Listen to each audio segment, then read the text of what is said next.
No princípio era o Verbo, e o Verbo estava com Deus, e o Verbo era Deus. Ele estava no princípio com Deus, todas as coisas foram feitas por intermédio dele, e sem ele nada do que foi feito se fez. Nele estava a vida, e a vida era a luz dos homens. Diga, a luz resplandece nas trevas. Olha para o irmão e diga, a luz resplandece nas trevas. E as trevas não prevaleceram contra ela. Houve um homem enviado de Deus, cujo nome era João. Este veio como testemunha, a fim de dar testemunho da luz, para que todos crescem por meio dele. Ele não era luz, mas veio para dar testemunho da luz, pois a verdadeira luz que ilumina todo homem estava chegando ao mundo. Estava ele no mundo, e o mundo foi feito por intermédio dele, e o mundo não o conheceu. Veio para o que era seu, e os seus não o receberam. Mas a todos quantos o receberam, aos que creem no seu nome, deu-lhes o que, pessoal? O poder, diga, de se tornarem filhos de quem?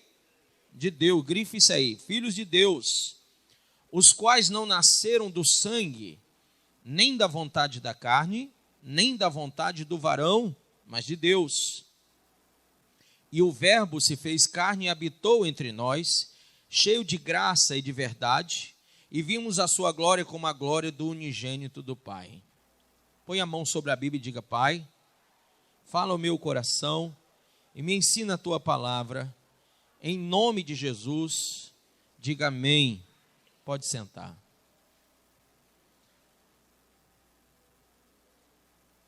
Nessa passagem do Evangelho de João, capítulo 1, irmãos, o Senhor nos mostra o que na verdade deve ser você ser um filho de Deus. O que um filho de Deus deve ter para ser reconhecido por Deus? Como que uma pessoa pode ser reconhecida como filho de Deus? Quando nós vemos a descrição de João aqui, ele fala do Filho de Deus como Verbo. E ele diz, este Verbo estava lá no princípio, e ele estava com Deus, e ele era Deus. Uma definição própria do que é ser filho de Deus é nós entendermos o que é ser Deus. Porque se eu não conheço Deus, se eu não entendo Deus, se eu não compreendo Deus, como que eu posso me assemelhar à divindade? E todos nós estamos aqui para nos tornarmos o quê? Imitadores de quem? Do mundo ou de Deus? De Deus. Agora, ele faz uma distinção básica aqui, quando ele diz, fala que o Filho de Deus é luz. O próprio Senhor disse que nós somos sal e luz. E ele diz que essa luz, ela resplandece, lê comigo aí o versículo 5. A luz resplandece nas trevas. Irmãos, quem sabe que o mundo jaz em trevas? E por que o mundo jaz em trevas? Porque o diabo não foi lançado no inferno. Para você ter noção, o inferno é uma palavra que não existe na Bíblia. Não existe. Nos originais, você não vai ver a palavra inferno. Nem no grego, nem no hebraico. Então, pastor, o que tem na Bíblia? Existe o Hades e o Giena. São dois lugares que nós entendemos como inferno. Mas a palavra inferno vem do paganismo. Não tem nada a ver com a Bíblia Sagrada. Então, o Hades é um lugar de mortos, que morreram sem Deus. Pessoas que não receberam Jesus Cristo como Senhor e Salvador, e que lá no passado, lá no Antigo Testamento também, antes de Cristo, são pessoas que rejeitaram a Deus, que não quiseram comunhão com o Altíssimo, com o Criador. Todos estes foram para o Hades. Pastor, e quem não foi para o Hades? É aqueles que foram para o paraíso de Deus. Quem lembra da parábola do rico, né? E do pobre, do Lázaro? Um foi para o paraíso, o seio de Abraão, e outro foi para o Hades. Então, o Giena já é um outro lugar. Giena é o lago que arde com fogo e enxofre. Você vai ver lá no Apocalipse, quando o anticristo for derrotado, quando Jesus vier a segunda vinda dele na terra, então ele vai derrotar o anticristo e também o falso profeta. São os dois primeiros que vão inaugurar o Giena. Não tem ninguém lá no Giena hoje. O lago que arde com fogo e enxofre está lá sozinho. Mas quando o anticristo e o falso profeta forem lançados lá, vão inaugurar os falsos profetas, né? Vão inaugurar o Giena. E logo depois do milênio de Cristo, vai haver o grande trono branco, o juízo final, onde todos, ricos e pobres, brancos, negros e pardos, todas as cores, serão julgados perante Deus. Aqueles que não receberam Jesus, aqueles que não se entregaram a Deus durante a vida, aqueles que morreram sem entregarem suas vidas a Deus, esses serão avocados, serão trazidos da morte, serão levados para o grande trono branco, serão julgados ali. Na verdade, serão apenas lançados ali no Giena. Por quê? Porque após a morte de alguém, já será o juízo desse alguém. Então, se você recebeu a Cristo, você está julgado e absorvido, porque Ele pagou o preço da sua salvação, amém? Se você não o recebeu, se você não quis Deus na sua vida, se você viveu dissolutamente no pecado, então você vai ser levado para aquele lugar, para aquele momento do grande trono branco, para ali apenas ser decretado aquilo que foi a sua vida. Você mesmo escolheu ir para o Giena, e será lançado no Giena, que é o lago que arde com fogo e enxofre. Ali milhares de pessoas vão ser lançadas, porque em vez de servir a Deus, se vira ao diabo. Então, por que eu estou dizendo isso? Porque, irmão, ser filho de Deus é se distinguir das trevas. O mundo jaz aonde? Nas trevas. O diabo, seus demônios foram lançados aqui, não lá. Como eu disse, lá não tem ninguém agora. Então o diabo age nesse mundo, age. Prostituição, diga comigo, prostituição, impureza, lascívia. Tem lascívia no mundo? Tem ou não tem? Tem, e muita, né? Tem muita. É tanto que tem muito crente que não consegue se firmar de jeito nenhum por causa da tal da lascívia, por causa da prostituição, por causa da impureza de mente. É uma luta. Jovem, e fica o dia todo tentando tirar o pensamento da cabeça, mas fica aquele pensamento direto ali, ó. Por quê? Por causa da impureza do coração e da mente. Ou seja, a sua alma está suja, está contaminada com o mundo. Quanto mais você caminha no mundo, mais contaminado você fica. Por isso que é importante a gente se lavar nas águas do Espírito, que é a palavra de Deus. Por isso que é importante meditar dia e noite na palavra. Por isso que é importante a gente se colocar em oração, como eu falei aqui no culto de domingo, né? Foi do culto de domingo que eu falei sobre a oração de Daniel. Então, é importante a gente ter uma vida de oração, uma vida de consagração, para que a gente seja todos os dias purificados. A Bíblia fala em um dos salmos, acho que é o Salmo 12, fala que nós temos que ser como um candinho de barro, né? Purificados 7 vezes, 7 vezes lavados. Então, o que quer dizer isso? É a purificação de Deus na nossa vida, a ação do Espírito Santo em nós. Então, prostituição, impureza, lascívia, aí vem a tal da idolatria, né? Vem a tal da idolatria. Hoje eu saí da minha casa, rapaz, tão tranquilo, a rua não tinha ninguém, nem assalto, podia sair com um cordão de ouro, 10 mil reais assim, saindo para fora, que bem que eu estou precisando desse dinheiro, não tem, né? Mas podia sair com dinheiro assim, pendurado, e ninguém lhe assaltava hoje. Sabe por que não tinha um assaltante na rua? Porque de 9 da manhã até as 11 horas tinha jogo do Brasil. Nem assalto tem nessa hora, irmão. Isso é idolatria demais, não é não? Você pensa que idolatria é só adorar as imagens? Não. Idolatria é você amar o dinheiro. Entendeu? Quem ama dinheiro aqui é idólatra. Você tem sua mãezinha lá precisando de ajuda, você não ajuda a pobre, por quê? Porque você ama o dinheiro, você não vai dividir esse tal desse dinheiro com ninguém. O menino fica com os beiços secos, você não compra nem um copo d'água para a criança. Porque você é, mão de bebê. Entendeu? Isso é idolatria também. A avareza é idolatria. As pessoas que são apegadas ao dinheiro é idolatria. Eu fico até abismado como tem pessoas que se relacionam com Deus à base do dinheiro. É incrível isso, mas é. Porque é fato que, por exemplo, quem trabalha numa empresa, seja de marketing multinível, seja numa empresa tradicional, lide com dinheiro, porque lá se fala em dinheiro. Mas numa igreja, o povo ficar num troca-troca danado aí, que fazem muito, isso daí não é relação com Deus, isso é relação com o diabo. Porque Mamon é um Deus que era adorado através de quê? Das riquezas. As pessoas buscavam Mamon para ter riqueza. Aí hoje as pessoas vivem o paganismo dentro da igreja evangélica, dentro da igreja católica, dentro da igreja, de toda igreja. Por quê? Porque elas vão à igreja buscar o dinheiro e não buscar a Deus. Elas acreditam que se elas tiverem dinheiro, elas têm Deus. Mas se elas não tiverem o dinheiro, Deus não está na vida delas. E isso é paganismo puro. Se é que paganismo é puro, né? Entendeu? Então, quem entendeu até aí? Pronto, eu estou fazendo de tudo para não dificultar para vocês, mas presta atenção numa coisa.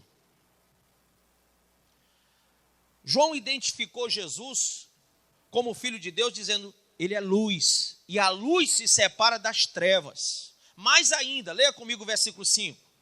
A luz resplandece nas trevas. Pode ter um caminhão de trevas na minha frente, mas quando eu chego, eu ilumino tudo. Amém ou não amém? Aí tem crente que se envolve com uma coisinha e com outra, já está caindo. Sai do culto abençoado, mas aí pega uns carga torta na esquina e pronto, aí se desvia. Não pode sentir um cheirinho de cocaína, já está... Não pode tomar meu filho toma aqui um suco, aqui na igreja, porque aqui é suco de uva, mas tem umas igrejas aí que usam uns vinhos meio brabos, sabe? O irmão vai para a Santa Ceia e volta desviado. A gente tem que imaginar a descrição de João sobre trevas. Ele resplandece. Quem aqui entende a sua função de resplandecer nas trevas? Quer dizer, em vez de você se importunar, em vez de você ficar preocupado com a ingerência de pessoas ao seu redor, que você está se sentindo, rapaz, eu não suporto, eu tenho que evitar, porque eu chegando lá, eu caio mesmo, eu não suporto. Em vez disso acontecer, o que tem que acontecer é o oposto. É quando você chegar, você impactar a vida de todo mundo com a luz. Amém? Está todo mundo nas trevas, na droga, na bebida, na prostituição, na impureza, na lascívia, na idolatria, na feitiçaria, em tudo que não presta. Você chega lá e você leva Jesus para eles. Você é embaixador de Cristo, você representa Jesus na vida de todos que estão na sua frente ali. E quando você chega, e eu me lembro muito que eu chegava no colégio, onde eu chegava na faculdade, as pessoas diziam logo assim, o pastor, o meu apelido já era pastor antes de eu ser pastor. O pastor chegou. Vamos falar palavrão não, que ele não gosta. E aí, eu digo, tudo bom pessoal, tudo bem, tal. E aí começava a falar de Jesus, pegava um violão com um amigo meu, vamos lá, vamos cantar uma música aqui. Vocês chegam aqui perto da gente, e no pátio do colégio a gente já começava a falar de Cristo. Quer dizer, em vez deles tentarem me inibir a minha fé, eu que levava Jesus com força para cima deles. Eu empurrava o evangelho com toda a força para cima de todo mundo. E as pessoas ficavam, rapaz, mas esse cara, ele é perturbado, ele é doido. Entendeu? Mas eu entrava em todas as salas do colégio, todas. Eu tinha permissão do colégio para ir de sala em sala, falar 2 minutos da palavra de Deus, toda terça ou era quarta-feira, não lembro aqui, eles me permitiam entrar nas salas para falar de Jesus, durante 2, 3 minutos em cada sala. Eu entrava e dava um recadinho, entrava e ficava chamando o povo para aceitar Cristo. Então eu peguei esse apelido de pastor por pregar o evangelho no colégio. Depois fui pregar o evangelho nas faculdades, não só na minha. Eu fui presidente da União de Evangelização das Universidades do Estado do Ceará. Isso é bem grande de dizer, mas tinha um nomezinho que eu não lembro mais. Entendeu? A gente viajava para outros estados pregando o evangelho pelas universidades. Então, em vez... Tem gente que entra numa faculdade e se desvia. Não, agora eu estou na faculdade, lá é muita pressão, é muita gente, é muita tentação, né? O cara não se segura porque é cheio de mulher bonita, a mulher não se segura porque é cheio de rapazão, tudo fortinho, né? Tudo bonitão. Pois eu cheguei na minha faculdade, meu irmão, para fazer a diferença. Eu sou doido mesmo, eu fiz 7 faculdades da minha vida. Viu? 7. Nenhuma me levaram para as trevas. Eu que levei um bocado de gente para a luz. Amém? E se alguma coisa errada eu cheguei a fazer, sabe por que foi? Porque eu fui bobo. Porque eu fui besta. Porque jamais você deve trocar o cálice da salvação pelo cálice da ira de Deus. Entendeu? Todo vacilo que você dá é porque você não pensa que você tem luz. E se a gente apagar aqui as luzes que estão no teto da igreja, isso aqui vai ficar um breu danado. Passa um certo tempo, você começa a enxergar no meio do breu. Porque sabe que a pessoa que está em trevas, ela se acostuma com as trevas. Como quem está na luz se acostuma com a luz. Mas você quer ver uma pessoa da luz e para as trevas, ela fica cega. E só com o tempo é que ela começa a se enxergar nas trevas. Do mesmo jeito, quem está nas trevas, quando acende a luz, fica cego. Entendeu? Foi isso que aconteceu com Saulo? Foi. Saulo estava nas trevas, quando a luz apareceu a ele, ele ficou o quê? Cego. Então a luz, ela resplandece nas trevas. Nós temos que ser luz para resplandecer na nossa família, no nosso colégio, na nossa faculdade, na nossa rua, no nosso bairro, na nossa cidade, no nosso país. Se você é profeta forte, no mundo inteiro. Qual o legado que você quer deixar nessa vida? Qual é a palavra que você quer definir a sua vida nessa terra? Quando as pessoas olharem para o seu evangelho, vão ver o quê? Um profeta da parte do Deus vivo, como João Batista, né? O maior profeta da Bíblia é João Batista, considerado. Mas teve Elias, teve Eliseu, teve Amós, Obadias, Joel, né? Teve Jó, teve o próprio Davi, que era um profeta de Deus, Asaf. Qual é o legado que você quer deixar, irmão? O que seus filhos veem? O que as pessoas que estão em torno de você veem? Quando elas olham, quando elas miram em você, elas estão vendo treva ou luz? E se vem uma luz bem fraquinha, bem daquelas quase apagando, ou vem uma luz forte que resplandece na vida delas e que faz elas virem para a igreja, porque estão impactadas com o evangelho que você vive, com a forma como você encara as coisas, com a forma como você fala de Deus, a forma como você vive Deus no meio delas. Quem está entendendo o que eu estou falando? Então deixei uns tópicos aqui para a gente meditar. Diga número 1. Abra aí em Filipenses, capítulo 1, versículo 10. Vamos ler do 9 em diante. Diz assim, Paulo aos Filipenses, né? Isto peço em oração, que o vosso amor faça o quê? Aumente, mais e mais, no pleno conhecimento e em todo discernimento. Quer dizer, o amor tem que aumentar mais e mais em duas coisas: no pleno conhecimento e no discernimento. Eu não tenho só que conhecer, eu tenho que discernir. E esse amor tem que aumentar mais e mais. Eu tenho que amar, viver o conhecimento e o discernimento de Deus. Amém? 10. Para que aproveis as coisas excelentes. Quando eu conheço e discerno bem, eu aprovo as coisas que são excelentes e desaprovo as que não são, sim ou não? Claro, se uma coisa não é excelente, eu digo, não está bom não. Pastor, isso é ser besta, é ser fresco? Não. Deus é perfeito e a pessoa que é perfeccionista está chegando lá, ou não? O que é desagradável é você tratar com pessoas que não têm um prognóstico divino. Quando você olha para elas, são pessoas crente meia boca, cristão meia boca, sabe? Mais ou menos. Quando ele escreve essa carta, ele diz, olha, que vocês cresçam mais e mais no conhecimento e no discernimento, para que vocês possam aprovar coisas que são excelentes e não as que não são. Porque as pessoas que não têm esse discernimento e esse conhecimento, elas vão aprovar tudo o que vier, sem ter um critério. E nós temos que ter um critério.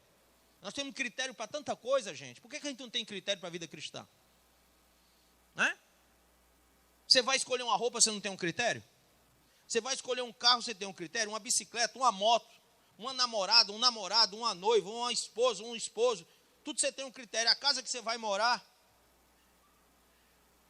tudo, a tinta que você vai pintar a parede da casa, tudo você tem um critério. A roupa que você vai vestir é um critério seu.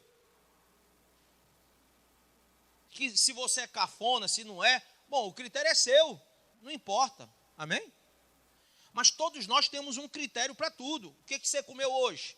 Você usou o seu critério. Rapaz, eu, por exemplo, eu odeio melão, quem sabe disso? É um ódio mortal, entendeu? Eu odeio melão, é o meu critério, eu odeio melão. Não adianta que eu não como de jeito nenhum. Mas tem gente que ama melão aqui, eu não... É um critério nosso, é uma escolha nossa.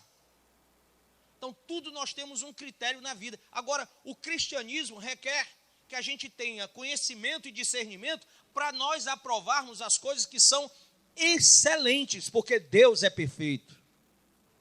A fim de que sejais sinceros e sem ofensa até o dia de Cristo, cheios do fruto de justiça que vem por meio de Jesus Cristo para a glória e louvor de Deus. Amém? Segunda coisa, primeiro é isso, é você ter esse critério, uma vida que honre o Evangelho.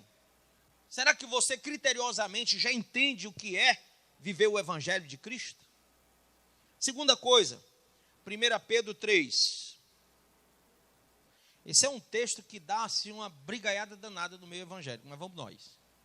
Semelhantemente, vós mulheres, sede submissas aos vossos maridos, para que também, se algum deles não obedecem à palavra, sejam ganhos sem palavra pelo procedimento de suas mulheres. Considerando a vossa vida casta em temor. O vosso adorno não seja o enfeite exterior, como as tranças dos cabelos, o uso de joias de ouro ou o luxo dos vestidos, mas seja o íntimo do coração, no incorruptível traje de um espírito manso e tranquilo, que és, para que permaneçam as coisas. Porque assim se adornavam antigamente também as santas mulheres que esperavam em Deus e estavam submissas a seus maridos. Como Sara obedecia a Abraão, chamando-lhe Senhor, da qual vós sois filhas, se fazeis o bem e não temeis nenhum espanto. Igualmente vós, maridos, vivei com elas com entendimento, dando honra à mulher, como vaso mais frágil e como sendo elas herdeiras convosco da graça da vida, para que não sejam impedidas as vossas orações. Amém? Finalmente, sede todos de um mesmo sentimento, compassivos, cheios de amor fraternal, misericordiosos, humildes, não retribuindo mal por mal ou injúria por injúria, antes, pelo contrário, bendizendo, porque para isso fostes chamados para herdares uma bênção. Amém?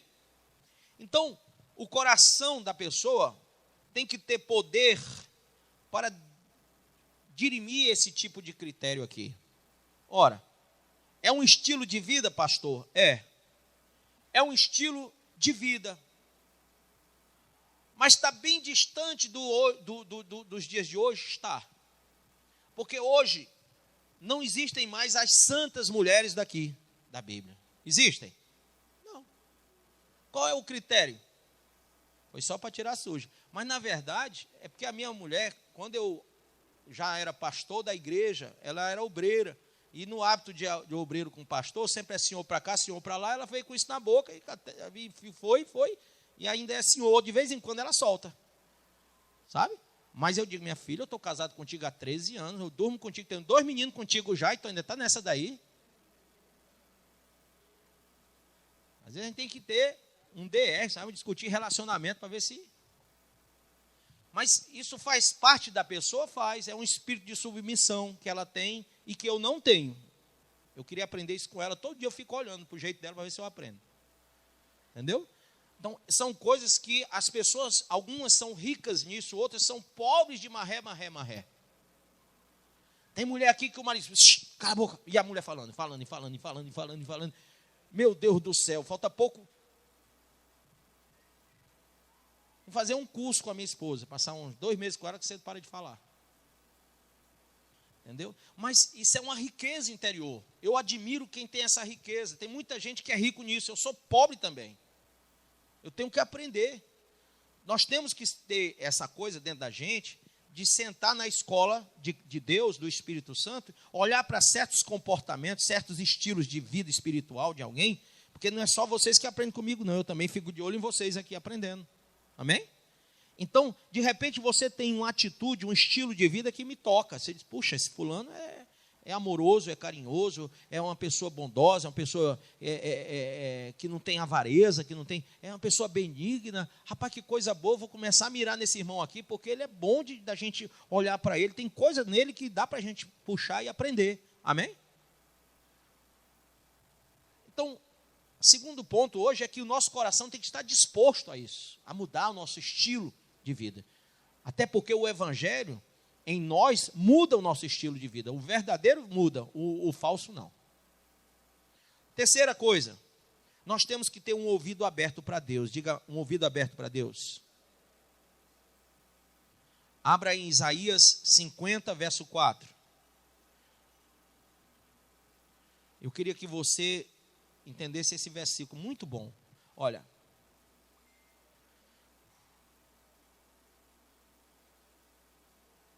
O Senhor Deus me deu língua de eruditos, para que eu saiba dizer boa palavra ao cansado. Já pensou que é um casamento com essa língua? O cara chega cansado em casa, a mulher tem uma palavra boa para o cara. E vice-versa. A mulher chega cansada e o marido tem uma palavra boa para ela. Língua de erudito. Para dar ao cansado uma palavra boa. Ele me desperta todas as manhãs, desperta-me o ouvido para que eu ouça como os eruditos. Amém? Tem que ter um ouvido bom. Diga, tem que ter um ouvido bom. Aberto. Então, Deus, Ele nos dá esse ouvido e Ele nos dá essa língua. Um filho de Deus tem que ter isso. Um filho de Deus tem que ter essa disponibilidade para ouvir e para falar como Deus. Coisas que edificam e não que destroem. A quarta coisa, lá em Tiago 3, abra aí, versículo 5. Aliás, versículo 4, deixa eu ver, 5. Vamos ler do 1 ao 5, que é bom. Meus irmãos, não sejais muitos de vós mestres, sabendo que receberemos um juízo mais severo. Outro dia eu fui na igreja de um pastor, e eu falava isso aqui, até o Carlão estava comigo, e eu estava preocupado com o que ele estava pregando. Eu até falei, não foi? Disse, pastor, o senhor não quer que eu venha aqui fazer um curso teológico na sua igreja? Outro amigo meu disse, pastor, o senhor não quer que eu venha aqui dar uma aula para os casais da igreja? Por quê? Porque às vezes a gente pega, e hoje está muito fácil, eu estou aqui na internet, tem muitos pastores me assistindo. E às vezes eu pego os outros, eu assisto os outros também para ver como é que está. E eu fico preocupado, às vezes, com o nível de palavra que eles estão levando para a igreja e com o envolvimento filosófico que eles estão tendo, com doutrinas que não são bíblicas, com pensamentos que entraram dentro da igreja na época do iluminismo. São coisas pagãs, mas entraram. A igreja protestante, ela recepcionou uma cangalha de coisa do paganismo. Não foi só a católica, não. E para você para você purificar a igreja hoje, é muito complicado, porque as pessoas elas vão comparar uma igreja com a outra, um pastor com o outro, uma mensagem com a outra, não é verdade? E aí, como é que você vai explicar que aquilo ali é paganismo? A pessoa vem desde berço pensando daquele jeito. Até quem nasceu no evangelho. Sempre foi aquele mesmo, senta, levanta, aquela coisa toda, vai para o culto de domingo, não sei o quê, e não sabe o que é criteriosamente o evangelho. Então, nesse texto aqui a gente percebe a urgência, a necessidade que nós temos de nos desvencilhar de algumas coisas. E uma delas é não querer ensinar sem saber. É muito perigoso. Pois todos tropeçamos em muitas coisas. Se alguém não tropeça em palavra, esse é homem perfeito e capaz de refrear também todo o corpo. Ora, se pomos freios na boca dos cavalos para que nos obedeçam, então conseguimos dirigir todo o seu corpo. Vede também os navios que, embora tão grandes e levados por impetuosos ventos, com um pequenino leme, se voltam para onde quer o impulso do timoneiro. Assim também, a língua é um pequeno membro e se gaba de grandes coisas. Vede quão grande bosque um tão pequeno fogo incendeia. A língua também é um fogo. Sim, a língua, qual o mundo de iniquidade, colocado entre os nossos membros, contamina todo o corpo e inflama o curso da natureza, sendo por sua vez inflamada pelo inferno.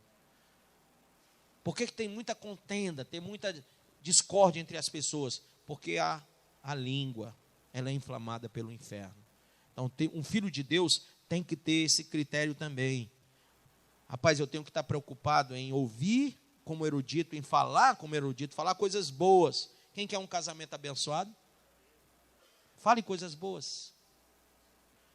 Aprenda, tenha conhecimento e discernimento bíblico, como eu falei no primeiro tópico aqui, para que você tenha capacidade de mudar o seu estilo de falar, o estilo de viver, e você possa ouvir abertamente Deus e falar sobre Deus abertamente, e que a sua língua seja controlada pelo Espírito Santo e não pelo inferno.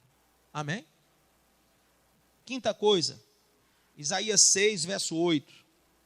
Quando o profeta Isaías foi chamado por Deus, ele teve uma visão, e nessa visão, onde ele via tudo, a presença de Deus,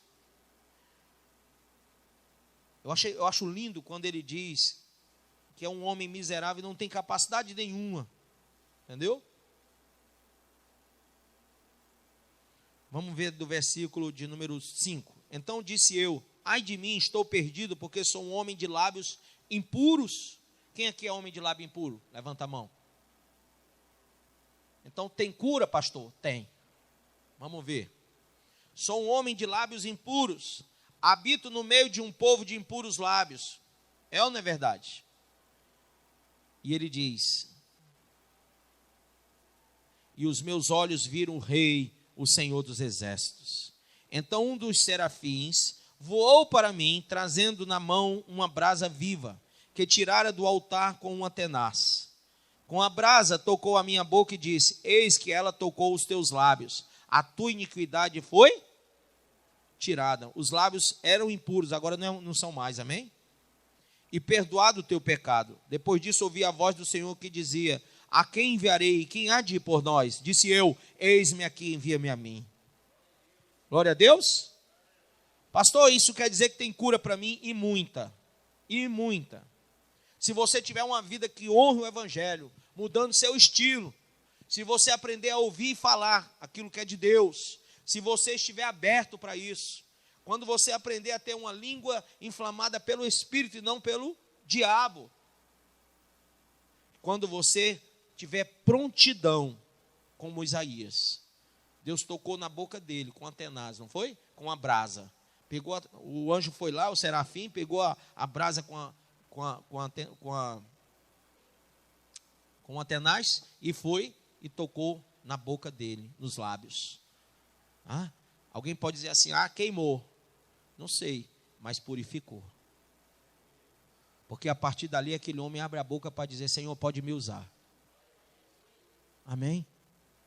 Um filho de Deus tem que dizer isso. Rapaz, você passa 1 ano, 2 anos, 3 anos, 4 anos, 5 anos, se esborrachando no altar desse, pregando para o povo se levantar para pregar o evangelho, para ganhar alma, e tem gente que não sai do canto. É ou não é verdade? Cadê os filhos de Deus que vão dizer, eis-me aqui, Senhor? Cadê os filhos de Deus? Eu vejo muito, aí vocês me perdoem se eu estiver errado. Quem já viu um calango andando no muro? Quem já viu? Já viu? Já? Quem já matou o calango aqui? O povo ruim. Mas, quem já viu o calango? O calango não faz assim com a cabeça? Já viu isso aí? Tem muito crente que é calango, cara. Você está pregando e o cara...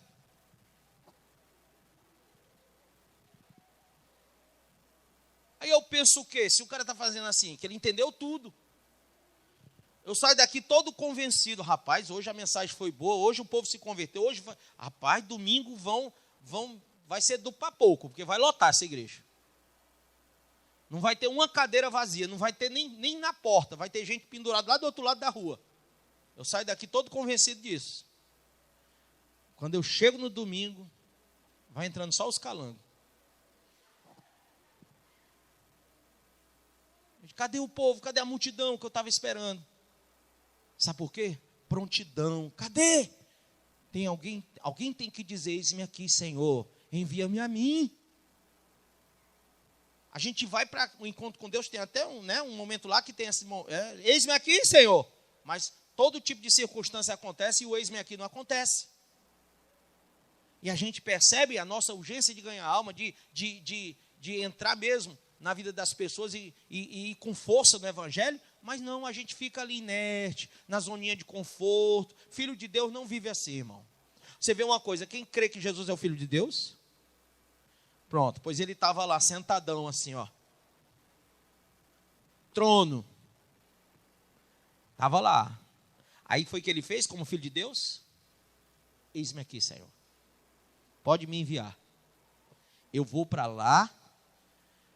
Eu vou nascer de uma mulher, eu vou crescer no meio dos homens, aos 30 anos, eu vou iniciar um ministério, pancada mesmo, vou ganhar todo mundo para ti, vou curar cego, vou fazer tudo, só não faço me casar. Não conte comigo. Mas tudo eu faço, inclusive morrer na cruz. Amém? Pode mandar que eu morro. Pode mandar que eu morro naquela cruz. Eu vou ser chicoteado, chibateado, vão me rasgar, mas eu não abro mão do evangelho. E foi assim que ele fez. Por isso que ele diz, sede meus imitado. Quem aqui entende isso? Ser filho de Deus é imitar Cristo? E que imitação é essa que você não suporta nada? Quando vem o chamado, você... Não, Senhor, chama outro, porque eu não estou pronto para isso ainda não. Pode chama o outro ali. É problema? Chama o outro. Chama o obreiro, chama o diácono, chama o missionário.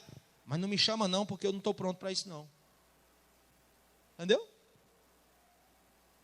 É incrível, mas acontece. Outro dia, uns irmãos de outra igreja foram na minha casa pedir para eu expulsar demônio de uma pessoa que estava manifestada. Eu disse, meu Deus do céu.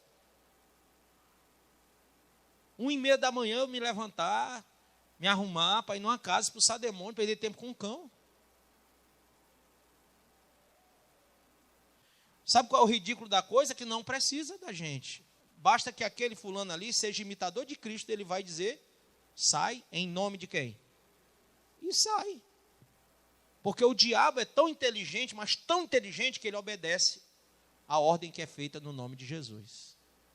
Ele sabe que ele não pode resistir a essa ordem. Mas o crente é tão debilitado mentalmente que ele acha que ele não tem autoridade para expulsar. Só pastor tem. Só missionário tem. Só apóstolo tem. Ixi, quando é apóstolo é poderoso, né? Isso é uma besteirada tão grande. Porque a unção que Deus me deu está sobre toda a igreja aqui. Todo mundo aqui compartilha, é filho do mesmo Deus, é herdeiro da mesma promessa, tem o mesmo Espírito que eu. Qual a diferença entre nós? É que eu disse, eis-me aqui, Senhor. E tem muitos aí que ainda estão na dúvida. Só isso. Você vai usar na sua empresa uma pessoa que não é pau para toda obra? Vai? Claro que não. Você tem um caba que é bom, trabalhador, honesto e corre mesmo. E tem um que parece um pangaré, não sai do canto. Vai escolher qual para trabalhar contigo? Precisa responder? Olha o nosso critério, a gente pega quem é bom. A gente pega quem é ativo. Né? Quem é top. A gente não pega pessoal fraco. Aí o crente acha que Deus vai usar ele vivendo esmurecido, não pode chegar perto de alguém fumando cigarro e fica, vale meu Deus, estou sendo tentado, olha. Não aguenta nem a fumacinha, meu filho. Você acabou de ouvir essa poderosa ministração da palavra de Deus. Eu creio que sua vida foi abençoada. Eu quero que você ore comigo, profetizando sobre a sua vida a salvação que vem de Cristo Jesus. Ore conosco. Deus Pai, em nome de Jesus, nós te agradecemos por esta palavra e que o Senhor possa abençoar a vida de cada um que nos viu, que nos ouviu nesse dia. Deus Pai, em nome de Jesus, que esta pessoa esteja agora entregando a sua vida, recebendo a salvação que vem do Senhor. Pois assim, Pai, nós profetizamos salvação, cura, libertação, em nome do Pai, do Filho e do Espírito Santo de Deus. Amém.